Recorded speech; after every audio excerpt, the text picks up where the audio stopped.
Assalamualaikum warahmatullahi wabarakatuh. Perkenalkan, nama saya Nuraifani Pasaribu dengan NIM 32211220008 dari kelas B Pendidikan Antropologi Stambuk 2022. Di sini saya ingin mempresentasikan hasil PPT saya yang berjudul epidemiologi. Jadi, epidemiologi ini adalah ilmu yang mempelajari timbulnya perjalanan dan pencegahan penyakit, terutama itu penyakit infeksi menular.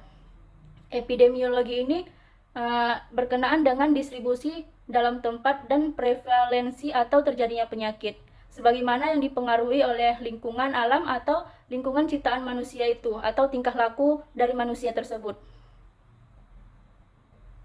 Di sini ada beberapa definisi epidemiologi menurut para ahli. Yang pertama itu Omran. Menurut Omran, epidemiologi ini adalah suatu studi mengenai terjadinya distribusi keadaan kesehatan, penyakit, dan perubahan pada penduduk. Begitu juga determinannya dan akibat-akibat yang terjadi pada kelompok penduduk.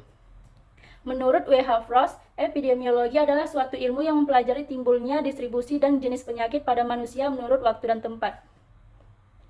Para ahli antropologi juga menaruh perhatian besar terhadap apa yang disebut dengan epidemiologi pembangunan. Jadi, epidemiologi pembangunan ini yaitu konsekuensi kesehatan yang sering bersifat mengganggu terhadap proyek-proyek pembangunan.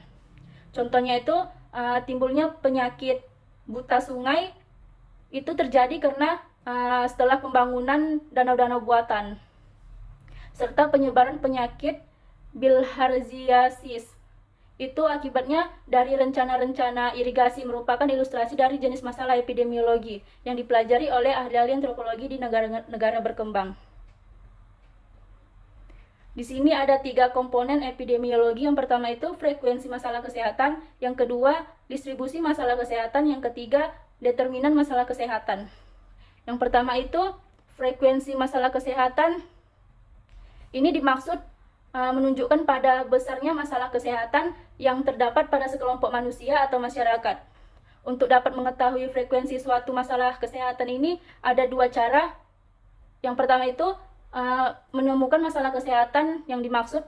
Yang kedua, melakukan pengukuran atas masalah kesehatan yang ditemukan tersebut. Yang kedua itu distribusi atau penyebaran masalah kesehatan. Jadi yang dimaksud tersebut itu penyebaran atau distribusi masalah kesehatan adalah menunjukkan kepada pengelompokan masalah kesehatan menurut suatu keadaan tertentu. Keadaan tertentu yang dimaksud itu dalam epidemiologi adalah yang pertama, menurut ciri-ciri manusia, siapakah yang menjadi sasaran penyebaran penyakit itu atau orang yang terkena penyakit. Yang kedua, menurut tempat, di mana penyebaran atau terjadinya suatu penyakit tersebut. Yang ketiga, menurut waktu, kapan penyebaran atau terjadinya penyakit tersebut. Terus yang ketiga, determinan atau faktor-faktor yang mempengaruhi. Determinan ini menunjukkan kepada faktor penyebab dari suatu penyakit atau masalah kesehatan, baik yang menjelaskan frekuensi penyebaran atau yang menerangkan penyebab munculnya masalah kesehatan itu sendiri. Dalam hal ini ada 3 langkah yang dilakukan. Yang pertama itu merumuskan hipotesa tentang penyebab yang dimaksud. Yang kedua, melakukan pengujian terhadap rumusan hipotesa yang telah disusun. Yang ketiga itu menarik kesimpulan. Baiklah, sekian dari hasil presentasi saya ucapkan terima kasih. Assalamualaikum warahmatullahi wabarakatuh.